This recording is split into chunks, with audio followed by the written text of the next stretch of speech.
नमस्कार, मैं हूं तृप्ति झा और आप देख रहे हैं द टुडे न्यूज। इस वक्त महाराष्ट्र में विधानसभा चुनाव का मुद्दा काफी गरमाया हुआ है। हर पार्टी अपनी तरफ से जोरों शोरों से लगी हुई है और आपको बता दूं, इन्हीं सब मुद्दों पर चर्चा करने के लिए इस वक्त मेरे साथ चारकोप विधानसभा के विभाग प्रमुख हमारे साथ दिनेश सालवी जी। बहुत बहुत स्वागत है आपका। पहले तो द टुडे न्यूज आपको बहुत बधाई दे रहा है। आप चारकोप विधानसभा से उम्मीदवार घोषित हुए, क्या कुछ तैयारियां हैं वो बताइए। नमस्कार, मैं आपका अपना दिनेश आनंद सालवी, वन से चारकोप विधानसभा विभाग अध्यक्ष।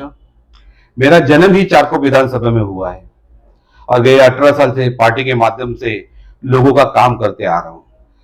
लास्ट साहब का उद्देश्य ऐसा है कि कोई भी आदमी आता है, कोई भी जाति धर्म का हो तो तुम उसको जाति धर्म से मान ना देके सब अपने घर में रखे जाति धर्म लोग तुम्हारे पास जब आते हैं तो इंसान बन के इंसान की तरह उनसे बात करो। मैंने भी उसी तरह से 18 साल काम किया है। मेरे यहाँ पे उत्तर भारतीय, मुस्लिम या अन्य कोई भी भाषिक जो है मेरे पास आया है तो मैंने उनको खाली इंसान बोल के जो मेरे पास आया है, हमारे पे विश्वास करके आया है, उस विश्वास के हिसाब से हमने काम किया हुआ है। आज यही सब देख के राज साहब ने मुझे इस चुनाव में यहाँ से चारकोप से उम्मीदवारी दी है। देखिए, कोरोना टाइम में भी देखा गया हर पार्टी अपने तरफ से लोगों की मदद कर रही थी। वहीं पे दिनेश सालवी जी को भी देखा गया कि जनता के लिए उन्होंने काफी कुछ काम किया। देखिए, कोरोना काल बहुत बुरा काल था, लोगों का रोजगार चला गया है, किसी किसी का घर का करता धरता चला गया। ये वो काल था जो लोगों को इनकी जरूरत थी। सत्ताधार आमदार खासदार जिसको जिता के देते, इस काल में लोगों को लगा था कि वो हमारी मदद करेंगे, लेकिन लोगों ने देखा ये कोई आए नहीं, अपने अपने घर में बैठे। लेकिन मनसे वाले रास्ते पे उतरे उनके लिए। आज मैं 2-3 किस्से अपने बताऊंगा मेरे साथ मैंने जो किया हुआ है। बहुत से ऐसे मेरे लोगों ने, महाराष्ट्र सैनिकों ने भी किया। आज मेरे पास एक मेरे दोस्त ने, मुस्लिम दोस्त ने एक फोन किया। कोकिलाबेन में एक नेपाली आदमी था जो एडमिट था, उसकी औरत ने अपने 7-1 लाख रुपया गहने बेच के वहां पे हॉस्पिटल में अपने आदमी का इलाज कर रही थी। बाद में उसका देहांत हो गया। उसके बाद वो लोग उसकी डेड बॉडी दे नहीं रहे थे कि 9.25 लाख रुपए और बिल मांग रहे थे। वो बेचारे अपना घर बेचने को निकली थी। मेरे दोस्त ने जब ऐसा कहा, मुझे इसकी जानकारी मिली, मैं बोला दुख मैं तुरंत आता हूँ। संडे का दिन था, रविवार था वो, मैं तुरंत वहां से गाड़ी निकाला, मेरे दोस्त को और एक को साथ में लिया और कोकिलाबेन हॉस्पिटल में चला गया। मैंने उनको हॉस्पिटल को बहुत कायदे नियम बताए, बाबा तुमको हॉस्पिटल किस नियम से मिलता है ये पता है, तुम किसी की भी डेड बॉडी ऐसे रख नहीं सकते बिल के लिए। नहीं सुन रहे थे, सवेरे 11 बजे से झगड़ा करते हुए मेरा अभी मैं उठा के लेके जाऊंगा बॉडी। इस रात को वो डेड बॉडी मैंने लेके आके 11 बजे उन लोगों के ताबे में दिए, घर वालों के। 9.25 लाख रुपए एक भी रुपया नहीं देते हुए लाया। लोगों ने ये सब देखा है, आपके माध्यम से, सोशल मीडिया के माध्यम से भी लोगों ने देखा कि कोकिलाबेन जैसे हॉस्पिटल में से 9.25 लाख रुपए 1 रुपया भी नहीं देते हुए वो आदमी की डेड बॉडी उसके परिवारों को दिया है। इतना ही नहीं है, कोविड में और भी कितने लोगों का बिल कम करते हुए आप लोगों ने देखा। हमने भी हॉस्पिटल का कम करके किया हुआ है बिल। अब जब ये लोग सुनते नहीं थे, लोगों को लूट रहे थे हॉस्पिटल में, लाखों, कुछ हॉस्पिटल में कुछ अच्छा काम भी कर रहे थे, नहीं ऐसा नहीं है, कम करते थे, बोलने पे भी कम होता था। लेकिन कुछ हॉस्पिटल में जब मान नहीं रहे थे तब हम लोगों ने उन हॉस्पिटल का, जैसा कि एक मंगल मूर्ति हॉस्पिटल है, जो एपेक्स हॉस्पिटल है, घनशील हॉस्पिटल, इनकी कोविड में उपचार करने की मान्यता ही रद्द कराई। तब जाके सरकार की नींद खुली और लोगों को ऑडिट करने लगा, बताया, और ऑडिट करके लोगों का बिल कम होने लगा। फिर उसके बाद आज दिवाली का ही वक्त चल रहा है, वो भी दिवाली का वक्त था जब टाटा वालों ने लोगों की लाइट बंद की थी मागाठाणे में, लगभग 800 घर की बंद हुई थी। अदानी वाले लोग भी बंद कर रहे थे, तब हम लोग रास्ते पे फिर उतरे। वो अधिकारी लोग को हमने रास्ते में बिठाया, बोला अगर ये लोग का लाइट अभी ताबड़तोड़ चालू नहीं होता है तो हम लोग तुमको भी अंधेरे में रखेंगे। और वो एफआईआर भी मेरे पे बोरोली में हुआ है। फिर उसके बाद अपना एक गरुड़ा पेट्रोल पंप में हिंदुस्तान नाके की इधर, वहां पे एक सीएनजी गैस का ये सब चल रहा, वहां पे है गैस का, वहां पे रिक्शा वाले लाइन से गैस भरते, वहां पे कचरा जमा होता था। मैंने बोला अरे ये लोग भी इंसान है, कचरा ताबड़तोड़ उठाओ। 2 दिन से पड़ा है, जब बीएमसी वाले मान नहीं रहे थे, 2 दिन हो गया बोल से मान, सीधा सब कचरा उठाया, बीएमसी के दरवाजे पे जाके फेंका। होने दो एफआईआर, हम लोग नहीं डरते, इस एफआईआर से हम लोग नहीं डरते। कितने भी मेरे पे बहुत 10-15 एफआईआर है ये काम करती है, उसमें आप साहब ने हमको लेकिन एक सिखाया है, जहां अन्याय दिखा वहां लात तुम्हारी गिरनी चाहिए। इसके बाद मारवे में एक आमदार ने डायरेक्ट गटर का लाइन समुद्र में छोड़ रहा था। आप लोगों को सबको पता है, मारवे में गणपति विसर्जन, नवदुर्गा विसर्जन, हमारा हिंदू का 10 क्रिया विधि वहां पे हो रहा है। अरे हमारे भावनाओं से खेलोगे तुम लोग? मुझे जैसे ही पता चला, संबंधित अधिकारी को वहां पे बुलाया, बोला देखो जो गटर का लाइन तुम डायरेक्ट डाल रहे हो वो डाइवर्ट करो, दूसरी जगह से भेज दो, और ताबड़तोब रुकाओ। मेरे पास वो ऑर्डर कॉपी भी पड़ी हुई है।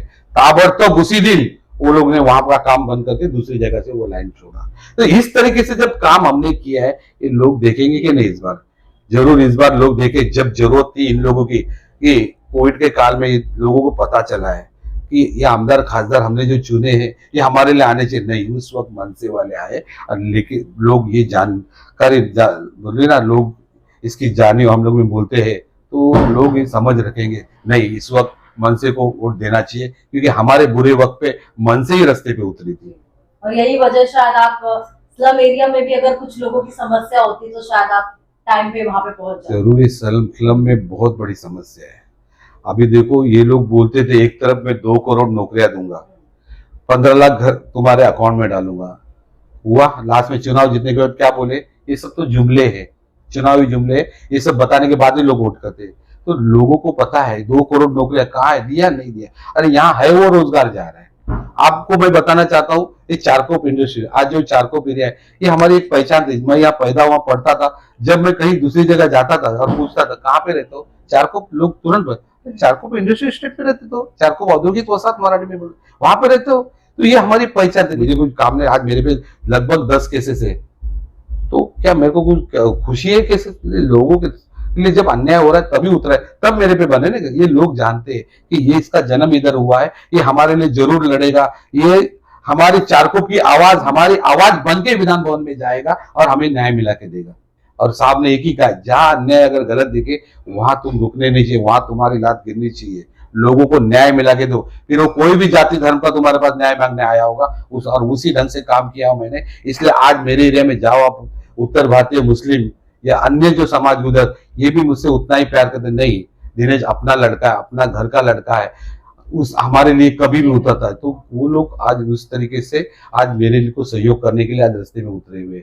अब इसी के साथ अगर मराठी जो मेरे दोस्त भाई है, वो लोग भी अगर ये करेंगे सब एक साथ, तो नक्की विजय इस बार हमारा ही होगा। आप जीतने के बाद आप किस तरीके से लोगों के लिए काम करेंगे और आपकी क्या प्लानिंग है?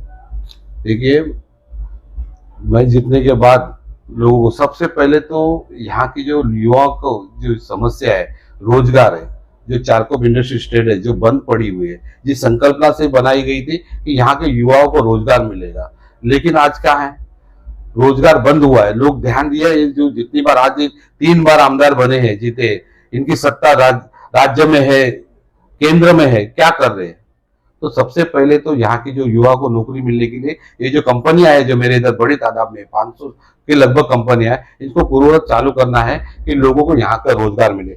दूसरा विषय है यहाँ का स्लम का, जो एसआरए में डेवलपमेंट हो रहा है उसका विरोध नहीं है, लेकिन वहां पे जो छोटे छोटे कंपनी है, वो जो लोग वो बेरोजगार होने नहीं चाहिए। एसआरए में ऐसा प्रोविजन आना चाहिए कि इनके लिए भी कोई रास्ता बनना चाहिए, इनकी कंपनियां रहनी चाहिए, इधर के लोगों को रोजगार मिलना रहना चाहिए, जिंदा रहना चाहिए, ये कोशिश। दूसरी है कि 2022 तक ये लोग पक्के घर देने की बात कर रहे हैं, इनकी अभी तक 10 साल से लोगों की पात्रता निश्चित नहीं हो रही, लोगों को पक्का घर खुद का जो कि उनका है वो नहीं मिल रहा है, तो वो मिलना चाहिए। ये भी एक विषय। अभी इसमें और भी एक एसआरए में दिक्कतें आ रही है कि किसी ने जरूरत के हिसाब से खरीदा है, किसी ने बेचा है, तो वो जो खरीदी बिक्री का भी है जिसने लिया है, उनको उनके नाम पे होना चाहिए। इसके लिए भी जल्दी से जल्दी होना चाहिए, इसके लिए भी कोशिश करनी है। उसके बाद जो युवाओं के लिए नए नए रोजगार मतलब उपलब्ध होने के लिए, उनको उनके डेवलपमेंट के लिए जो स्कीम बनाई गई गवर्नमेंट की, वो अभी तक युवाओं को बराबर से बताई नहीं जाती। मेरा एक 24 तास ऐसा कार्यालय रहेगा कि कोई भी युवा जिसको मालूम गवर्नमेंट स्कीम है, उसको समझा के उसका फायदा कैसा लेना वो सिखाया जाएगा। उसके बाद एक गार्डन, लोगों को जो है कि खेलने के लिए ग्राउंड चाहिए, मैदान चाहिए। आज जितने भी मैदान है ये लोग ने ताबे में लिया है और वहां पे पैसा देके जब एंट्री मिलता है, तो नहीं, फ्री में मिलेगा, क्योंकि गरीब कहाँ से लाएगा पैसा, उसका भी तो हक बनता है खेलने का। तो उसके लिए ऐसे है कि ये जितने भी मैदान जो बीएमसी का हड़प किए वो वापस बीएमसी को दिला के लोगों के लिए खुला करना चाहिए, ये है। और फिर ट्रैफिक की समस्या है, जो आने वाले काल में बड़ी समस्या है, तो ये समस्या जो गाड़ी पार्किंग इधर उधर होती है, इनके लिए कई मैदान, मैं तो बहुत आगे सोचता हूँ कि जितने भी मैदान ग्राउंड है ना, जितने भी ग्राउंड है मैदान है, इसमें बेसमेंट पार्किंग होनी चाहिए कि वहां के लोगों को रोजगार भी मिलेगा, ऊपर ग्राउंड भी रहेगा। हाँ, बरसात में थोड़ी हो सकती है दिक्कत, उसको का अपन थोड़ा देख लेंगे, लेकिन ट्रैफिक की समस्या के बारे में जरूर सोचना चाहिए कि लोगों को कितना दिक्कत हो रहा है। तो ये इधर उधर गाड़ी पार्क होती है, उससे ज्यादा ट्रैफिक होती है, ये भी विषय है। तो अभी इस तरीके से और भी बहुत से है, आने वाले इसमें मैं बताते जाऊंगा। मैंने इतना ही कहना है लोगों आपके माध्यम से कि मेरा जन्म ही इधर हुआ है, चारकोप का। चारकोप की जो समस्या है भली भांति जानता हूँ, आप लोग भी मुझे अच्छी तरह से जानते हैं। यहाँ के लोगों का आवाज बन के, चारकोप का आवाज बन के मुझे विधान भवन में जाना है और यहाँ के लोगों के लिए न्याय मिला के देना है। बस इसलिए मैं विनती करूंगा आप लोगों को, इस बार इस भाई को जो चारकोप का है, उसको दिनेश सालवी को आने वाले 20 नवंबर को अपना अमूल्य वोट देके जिताइए। मैं आपको एक ही बात बोलूंगा, आप कभी भी मेरे पास आओगे, आप निराश नहीं जाओगे। पिछले 15 साल से भाजपा विधायक योगेश सागर जी ने क्या किया और आपको क्या लगता है क्या करना चाहिए था जो उन्होंने नहीं किया? देखिए, खाली 15 साल से नहीं, उससे पहले भी वो नगर सेवक भी था। इतने साल में उसने क्या किया है चारकोप के लिए? और इधर जो बेरोजगारी हो रही है, जो इंडस्ट्री बंद है चारकोप की, चालू किया जो रोजगार, क्योंकि इनका ये है ना, भाजपा ही बोली थी चुनाव में जीतने के लिए 2 करोड़ नौकरियां दिलाएंगे हम जीतने के बाद, 15 लाख दिलाएंगे। इधर है वो नौकरियां गई है। और एसआर के माध्यम से भी जो हो रहा है, छोटे छोटे कारखाने, उसके लिए भी कोई रास्ता नहीं निकाल के कारखाना यहाँ का रोजगार जिंदा रहे। जो मतलब देने की छोड़े है वो जा रहा है, और कितना तो यहाँ से चला गया है लेके दूसरी जगह। तो यहाँ के लोगों को सोचना चाहिए भाई कि जो जा रहा है रोजगार देने की बात करे, है वो भी लेके जा रहे हैं।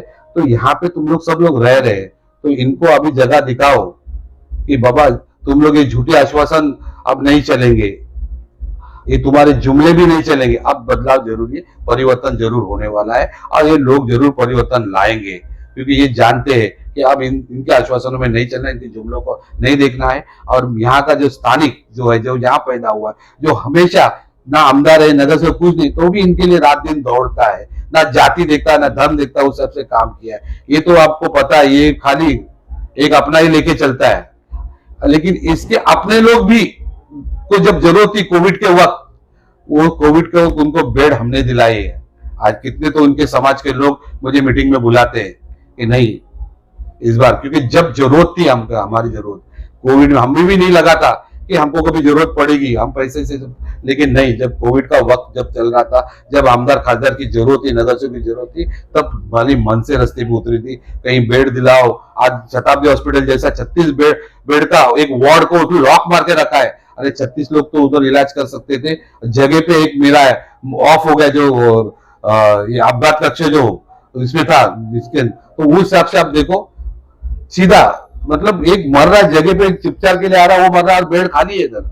जब मुझे इसका पता चला, मैंने ताबड़तोड़ ब्लॉक तोड़वाया, मतलब तुम खोलते हो या मैं तोड़ूंगी, और लोगों को उपचार चालू कर दिया। तो लोगों को देखा बेड मिलना चालू हो गया। इसलिए इनके जो भाषा समाज के, ये लोग भी देखा है कि मनसे ने किस स्टाइल से काम किया है, जब जरूरत थी तो मनसे ही रास्ते पे उतरी है। तो अभी जरूर लोग इस बार सोचेंगे, समझेंगे और सही वोट करेंगे। चारकोप विधानसभा में उत्तर भारतीय, मराठी और गुजराती की संख्या है, पॉपुलेशन ज्यादा है, बट उनका कहना है कि उनको सिर्फ और सिर्फ गुजराती वोटर्स की जरूरत है और वो काम भी उनके लिए ही ज्यादा करते हैं। इसके बारे में आप देखो, ये उनकी सोच है, मैंने भी सुना है, लेकिन ये गलतफहमी में ना रहे। जितने गुजराती है उतने ही मराठी है बराबर, और उत्तर भारतीय भी लगभग है। कोई ऐसा एक नहीं, जो वो चलता है वो उनका, लेकिन हम ऐसा नहीं चलने देंगे। हम लोग के लिए सब बराबर है, चाहे उत्तर भारतीय हो, मुस्लिम हो। हमारे राज साहब ने सिखाया, जात बीत धर्म वो सब घर में रखो। तुम सामने रास्ते पे आओगे तो इंसान को इंसान के हिसाब से, और उस हिसाब से हमने काम किया। मेरे पास दरवाजा, आप किसी भी मेरे एरिया में जा रहे थे, उत्तर भारतीय से या मुस्लिम से जाके पूछो, या अन्य समाज है, गुजराती समाज जो है उनसे भी पूछो कि मेरे पास जो भी आया है वो निराश नहीं गया, न्याय दिलाया। मैं उसके लिए रात दिन खड़ा हूँ। एक विषय अभी आप बात करते थे, उत्तर भारतीय मुस्लिम तो मुझे लगाव करते ही काम करते, ये तो बहुत बार देखा हुआ। आज ये गुजराती समाज का भी आपको बोलता हूँ, आप मिलाप टॉकीज देखे हो, ये मिलाप टॉकीज के 40 सालों से वहां फेरी वाले वहां पे बैठे हुए थे।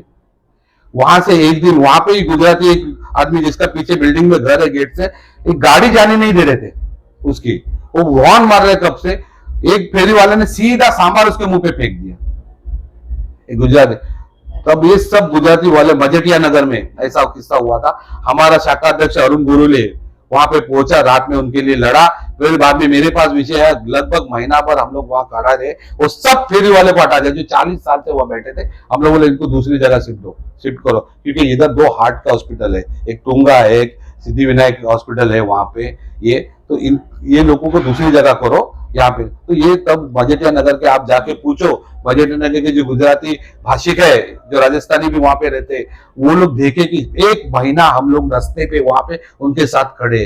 तो इस बार जरूर वो जान रखे, जो महीना भर आपने हमारे लिए खड़ा हुआ है, तो इस बार जो कोविड में भी हमारे लिए खड़ा हुआ था बेड मिलाने के लिए, जब जरूरत थी तब तो ये आमदार खासदार हमारा होते हुए भी नहीं आया। तो लोग जब हमारे वक्त पे मन से काम आ रही है, तो जरूर इस बार हम मनसे को मदद करेंगे, ये वो लोग ने भी सोच लिया है। बहुत बहुत धन्यवाद। तो देखा आप भी हमारे साथ दिनेश सालवी जी हैं, जो कि चारकोप विधानसभा से उम्मीदवार है, और उम्मीद है कि आप एक सही अपने उम्मीदवार को वोट करके जरूर जिताएंगे। दिनेश सालवी जी ने चारकोप में बहुत कुछ उन्होंने कोविड के टाइम में काम किया है, और वो युवाओं के लिए उन्होंने काफी ज्यादा काम किया है, रोजगार लाने के लिए भी उन्होंने बहुत काम किया है। तो और अब वो जन जन की आवाज, जन जन की जो समस्या है वो उसे दूर करना चाह रहे, विधानसभा क्षेत्र तक ले जाना चाह रहे। और दूसरी बात, उन्होंने ये भी सारा मुद्दा क्लियर किया कि अगर वो जीत के आते हैं तो वो लोगों के लिए किस तरीके से काम करेंगे और ज्यादा किन मुद्दे पे उनका फोकस रहेगा। फिलहाल के लिए इतना ही, देखते रहिए।